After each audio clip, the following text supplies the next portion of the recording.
యేసుక్రీస్తు ప్రభులవారు సిలువలో పలికిన 7 మాటలలో 4వ మాట. మత్తయి సువార్త 27వ అధ్యాయము 46వ వచనము. ఇంచుమించు 3 గంటలప్పుడు యేసు ఏలీ ఏలీ లామా సబక్తాని అని బిగ్గరగా కేకవేశాను. ఆ మాటకు నా దేవా నా దేవా నన్నెందుకు చెయ్యి విడిచితివని అర్థము. చూడండి, యేసుక్రీస్తు ప్రభువు ఉదయం నుండి ఆ సిలువలో ఉన్నంతసేపు ఆయన కొడుతున్నప్పుడు కానీ, ఆయన మీద ఉమ్ము వేస్తున్నప్పుడు కానీ, ఆయన హింసిస్తున్నప్పుడు కానీ, ఆయన్ని కొరడాలతో కొడుతున్నప్పుడు కానీ, ఆయన్ని అవహేళన చేస్తున్నప్పుడు కానీ, ఎంతగా ఆయన హింసించినప్పుడు కూడా బొచ్చు కత్తిరించు వాని ముందు గొర్రెపిల్ల ఏ విధంగా అయితే మౌనంగా ఉంటుందో ఆయన మౌనంగానే ఉన్నాడు. కానీ సిలువలో ఉన్నప్పుడు మాట్లాడుతూ ఉన్నాడు. మరి ఈ ఒక మాటల్లో మనం 3 మాటలు విన్నాం. ఇది 4వ మాట. ఈ 4వ మాట యేసు ప్రభువు తండ్రితో మాట్లాడుతూ ఉన్నాడు. తండ్రి ఎందుకు చెయ్యి విడిచావని తండ్రితో ఉన్న సంబంధము ఎప్పుడైతే దూరం అయిందో ఆ బాధ తట్టుకోలేక యేసుక్రీస్తు ప్రభువు బిగ్గరగా అరిచినట్లుగా మనం చూస్తూ ఉన్నాం. శిష్యులు వదిలేశారు ఆయన్ని. అయినప్పటికీ కూడా ఆయన బాధపడి అడగలేదు. అందరూ పారిపోయారు.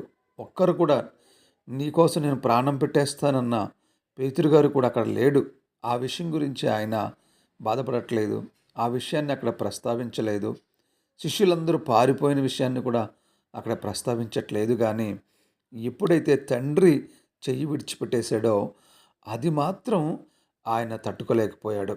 నా దేవా నా దేవా నన్నెందుకు చెయ్యి విడిచేవని తండ్రిని అడుగుతూ ఉన్నాడు. చూడండి, యేసుక్రీస్తు ప్రభువు ఉదయం 6 గంటల నుండి 9 గంటల వరకు కూడా ఆ సిలువను లాగుతూ ఉన్నారు. 9 గంటలకు మరి ఆయన సిలువ వేశారు. సుమారుగా 12 గంటల నుండి 3 గంటల వరకు ఆ దేశమంతా కూడా చీకటి కమ్మినట్లుగా మనం చూస్తున్నాం. మధ్యాహ్నం మొదలుకొని 3 గంటల వరకు ఆ దేశమంతటా చీకటి కమ్మినని వాక్యంలో వ్రాయబడి ఉంది. చూడండి, అసలు చీకటి ఎందుకు కమ్మింది? యేసుక్రీస్తు ప్రభుల వారిని మరి సిలువ వేసినప్పుడు చీకటి ఎందుకు కమ్మింది అని మనం చూస్తే, ఒకటి, యేసుక్రీస్తు ప్రభు పాపము లేనివారు. ఆ పాపము లేనటువంటి సృష్టికర్త మనందరి కోసం పాపం మీద వేసుకుని ఆయన వేదన పడుతూ ఉన్నాడు. ఆ వేదన పడుతున్న సమయంలో సృష్టికర్త వేదన పడుతున్నప్పుడు సృష్టి చూడలేకపోయింది. అందుకనే సూర్యుడు చీకటైపోయాడు. ఆ పగలంతా కూడా చీకటైపోయింది, చీకటి కమ్ముకుంది. రోమా పత్రిక 8వ అధ్యాయం 22వ వచనంలో ఈ విధంగా వ్రాయబడింది.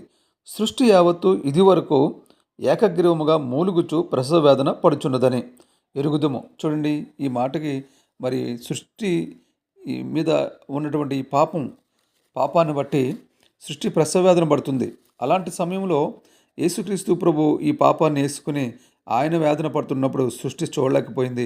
అందుకే చీకటి కమ్మింది. రెండవదిగా మనం చూస్తే ఎందుకు చీకటి కమ్మిందనే విషయాన్ని రెండవదిగా మనం ఆలోచన చేస్తే, ఇది చీకటికి దేవుని ఉగ్రత కారణం.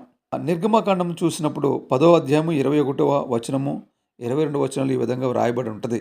ఏమిటి అంటే, అది ఐగుప్తీయుల మీద దేవుడు పంపిన శిక్షల్లో ఇదొక శిక్ష. 3 రోజులు కటిక చీకటి కమ్ముతుంది అక్కడ.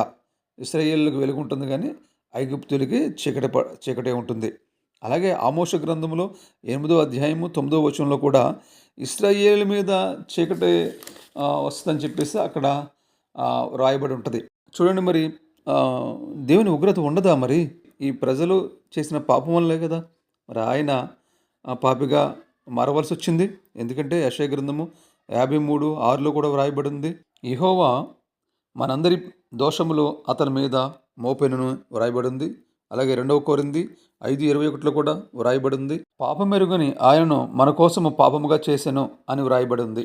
కాబట్టి పాపం లేని ఆయన సిలువ మీద ఆ వేదన పడుతున్న సమయంలో అక్కడ అద్భుతాలు కొన్ని జరిగినాయి. మరి ఏమిటంటే, ఆ దేశమంతటా చీకటి పడడం ఒకటైతే, మరి అక్కడ పెద్ద పెద్ద భూకంపాలు రావడం జరిగింది. అలాగే యెరూషలేము దేవాలయంలో ఆ తెర చినిగిపోవడం కూడా జరిగింది. కొంతమంది సమాధుల్లోంచి కూడా లేచినట్లుగా కూడా మనం చదువుతూ ఉన్నాం. కాబట్టి యేసుక్రీస్తు ప్రభు సిలువలో పలికిన ఆ 4వ మాట తండ్రికి తనకి ఉన్న ఆ సంబంధము మరి తెగిపోవడం కారణంగా, దూరం అవడం కారణంగా ఆయన వేదన చెంది మరి ఆయన బిగ్గరగా కేక వేసినట్లుగా మనకి తెలియబడుతుంది. దేవుడి మాటలు దీవించి ఆశీర్వదించునుగాక. ఆమేన్.